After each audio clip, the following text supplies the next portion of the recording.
رمضان المبارک تقریباً آدھا گزر چکا ہے اور آدھا رمضان المبارک ہمارے پاس ہے۔ تو یہ دیکھیں کہ 15 روزے اور اگر گزر جاتے ہیں تو اس کے بعد عید آئے گی۔ آپ عید کے اندر اور عید کے لیے بہترین آپ نے کپڑے بھی لیے ہوں گے، آپ نے خوشبوئیں بھی لیے ہوں گی اور آپ عید کو بڑا جوش و خروش سے بھی منائیں گے۔ لیکن آپ ان لوگوں کا بھی خیال رکھیں کہ جن کے پاس عید منانے کے لیے کچھ بھی نہیں ہے۔ یتیم، فقیر، مساکین جتنے بھی لوگ ہیں ان کا خاص خیال رکھیں۔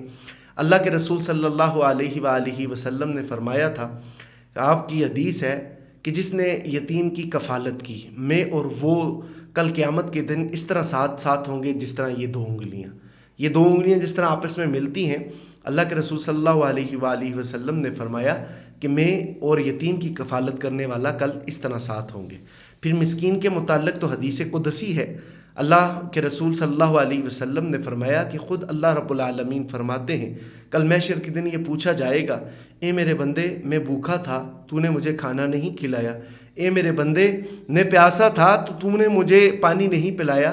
تو بندہ کہے گا اے اللہ تو تمام عیوب سے پاک ہے، تو نہ کھاتا ہے نہ پیتا ہے نہ سوتا ہے، اے اللہ ہم تجھے کس طرح کھاتے اور کھلاتے اور پلاتے؟